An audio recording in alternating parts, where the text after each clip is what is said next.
नमस्कार.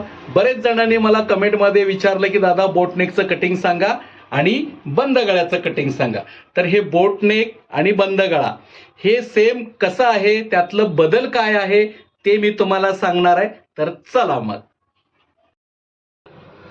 आपल्याला बोटनेक आणि बंद गळा ह्या दोन्ही मधला फरक बघायचा आहे. परंतु ते मात्र दोन्ही शोल्डर सेमच असणार आहे. तर आपण शोल्डर माप अंगावर घेतलं तर 14.5 आलेलं आहे. तर 14.5 मधलं आपण 7.25 इंच घेतलं म्हणजे निम्म. त्यानंतर आपण गळ्याची रुंदी घेतली 4.5 इंच बरोबर. आणि 4.5 इंच रुंदी घेतल्यानंतर खोली पण आपण 4.5 इंचच घेणार आहोत. त्यानंतर आपला हा बोटनेकचा आकार, हे बघा बोटनेकचा हा आकार असा तयार होईल.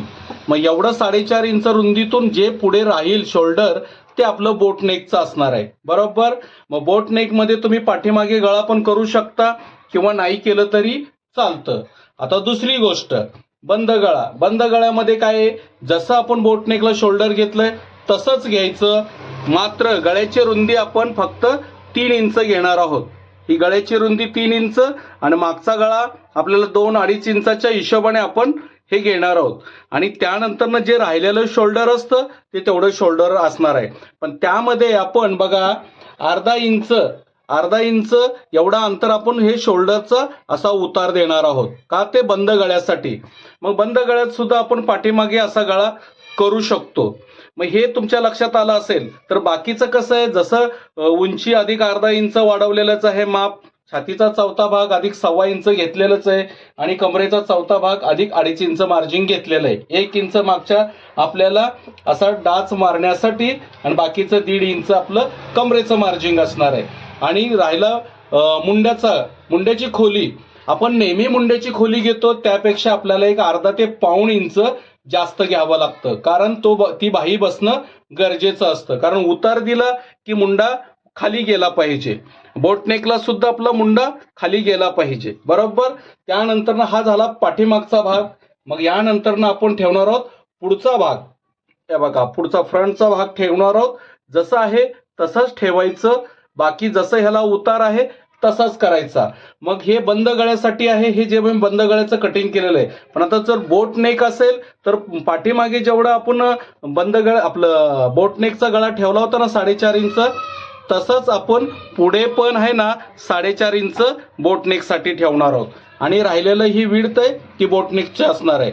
पण आपल्याला बंद गळा करायचा आहे ना, तर बंद गळ्यासाठी गळ्याची रुंदी आपण 3 इंच पाठीमागे ठेवलेलीच होती.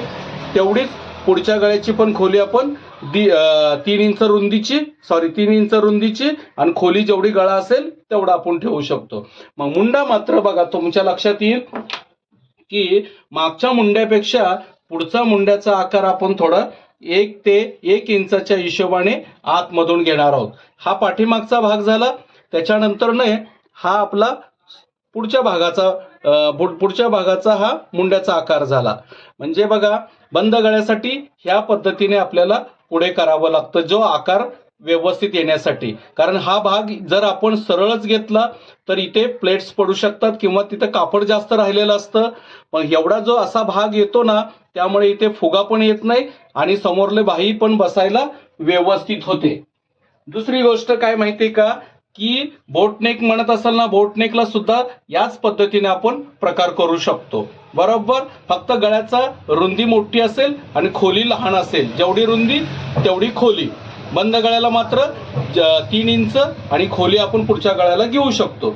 बोटनेक आणि बंद गळा यामध्ये एवढा फरक आहे. आणि जशी आपण बाही कटिंग करू, हे बघा आता मी ही बाही लावून बघणार आहे.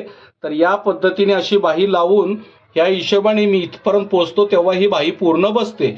जेव्हा आपल्या ही बाही पूर्ण इथं बसते तेव्हा आपला मुंडा कंपल्सरी तो फिक्स झालाय हे मात्र नक्की होऊ शकतं. कारण आपण मुंडा जास्त कापला तर ही बाही पूर्ण बसणार नाही. जर मुंडा कमी कापला तर ही आपली बाही वाढणार आहे. त्यामुळे जेवढी बाहीचा मुंडा आहे एवढा आपला तेवढाच हे ब्लाऊजच्या मापाचा पण मुंडा आपल्याला कट करावा लागतो. तर या पद्धतीचं हे प्रिन्सेस कट आहे. या पद्धतीचं तुमच्या लक्षात आलं असेल. बोटनेक आणि बंद गळा फक्त शोल्डर दोघांना सेमच घ्यायचं आहे. केवळ फक्त गळ्याच्या रुंदीमध्येच आपल्याला वेगळं करायचं आहे. जे बंद गळ्यासाठी आहे 3 इंच रुंदी गळ्याची, बोट नेकसाठी आहे 4.5 इंच, आणि जेवढं शोल्डर राहील ते आपलं पूर्ण मापात येणार आहे. तर या पद्धतीचं हे कटिंग पूर्ण आहे, बंद गळा आणि बोट नेक गळा.